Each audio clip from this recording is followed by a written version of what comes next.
क्रोध सबसे बड़ा शत्रु। धम्मपद का 17वां अध्याय क्रोध वर्ग कहलाता है। भगवान बुद्ध कहते हैं, क्रोध वह आग है जो पहले अपने ही घर को जलाती है। जो व्यक्ति क्रोध को वश में नहीं करता वह अपने शत्रु से भी बड़ा नुकसान खुद को पहुंचाता है। बड़ी कहानी।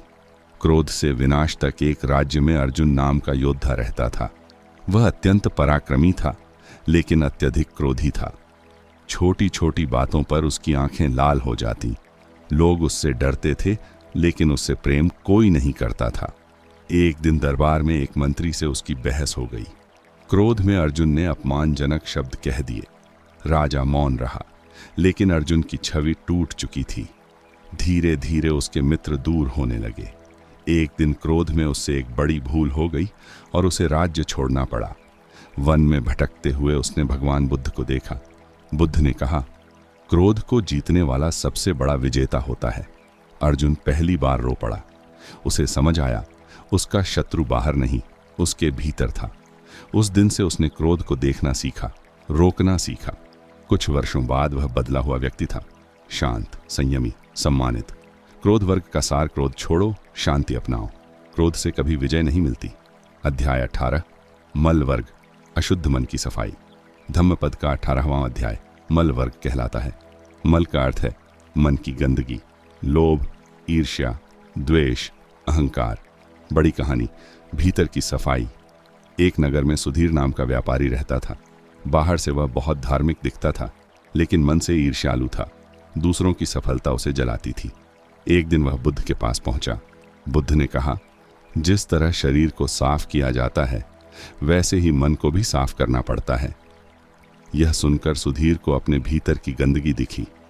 उसने ईर्ष्या छोड़ने का अभ्यास किया। धीरे धीरे मन हल्का होने लगा। मल वर्ग का सार, जो मन को स्वच्छ रखता है, वही वास्तव में पवित्र है। अध्याय 19 धम्मठ वर्ग, न्याय और सत्य का मार्ग। धम्मपद का 19वां अध्याय धम्मठ वर्ग कहलाता है। इस अध्याय में बुद्ध सिखाते हैं, सच्चा न्याय शब्दों से नहीं, आचरण से होता है। बड़ी कहानी। न्याय प्रिय राजा एक राजा था, धर्मपाल।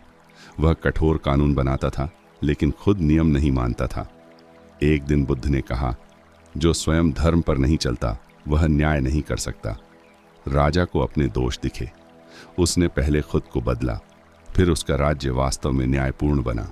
धम्मठ वर्ग का सार धर्म दिखाने की नहीं, जीने की वस्तु है। अध्याय 20 मग्घ वर्ग, मुक्ति का मार्ग।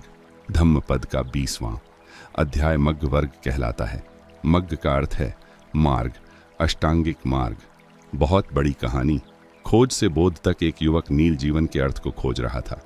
वह भोग में गया, तप में गया, लेकिन शांति नहीं मिली। अंत में वह बुद्ध के पास पहुंचा।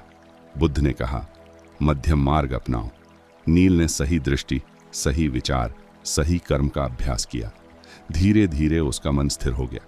वह समझ गया, मार्ग बाहर नहीं, भीतर है। मग्घ वर्ग का सार, अष्टांगिक मार्ग, दुख से मुक्ति का एकमात्र उपाय है। समापन।